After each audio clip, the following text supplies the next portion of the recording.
জুবিন দাক যিডোখৰ ঠাইত সমাধি কৰিব সেই ঠাইডোখৰ শ্মশান মানে এখন শ্মশান আছিলে আৰু সেই শ্মশানখন এতিয়া বৰ্তমান উফুৱাই পেলোৱা হৈছে। সেইটো কাৰণে বহুতেই বেয়া পাইছে যে জুবিন দাক সেই ঠাইডোখৰত কিয় সমাধি কৰিব বুলি। আচলতে হয়, সেই ঠাইডোখৰত সমাধি কৰিবলৈ হয়তো জুবিন দায়েও নিবিচাৰিলেহেঁতেন, কাৰণটো জানেই তাত এখন শ্মশানৰ সেই শ্মশানখনত বহুত লোকক সমাধি কৰিছিলে আৰু সমাধি কৰা সেই লোকসকলৰ পৰিয়ালসকলে সেই ঠাইখিনি স্মৃতি জড়িত হৈ আছে। গতিকে মই কওঁ যে সেই লোকসকলক এতিয়া বৰ্তমান সেই সমাধিখিনি আঁতৰাই পেলোৱা হৈছে, কাৰণ তাত জুবিন দাক সমাধি কৰিবৰ কাৰণে আঁতৰাই পেলোৱা হৈছে।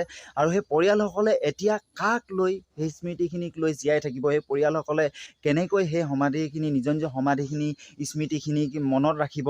অলৰেডি তাৰপৰা আঁতৰাই পেলাইছে। গতিকে এইটো খুব বেয়া কথা হৈছে, বেয়া পাইছোঁ। কাৰণ জুবিন দাৰ সমাধিৰ কাৰণে বহুতো ঠাই ওলালেহেঁতেন। যোৰহাটত ওলাইছে, জালুকবাৰীত ওলালেহেঁতেন, গুৱাহাটীৰ ওচৰ পাজৰেতো ঢেৰ ঠাই আছে। ভূপেন হাজৰিকাক য'ত দিয়া হৈছিলে জালুকবাৰী, তাৰ ওচৰতো বহুত ঠাই ওলালেহেঁতেন। কিন্তু সেই ঠাইডোখৰত কিয় দিলে সেইটো হয়তো ময়ো নাজানো, কিন্তু সেই ঠাইডোখৰ জুবিন দাৰ সমাধি দিয়াৰ কাৰণে ময়ো বেয়া পাইছোঁ।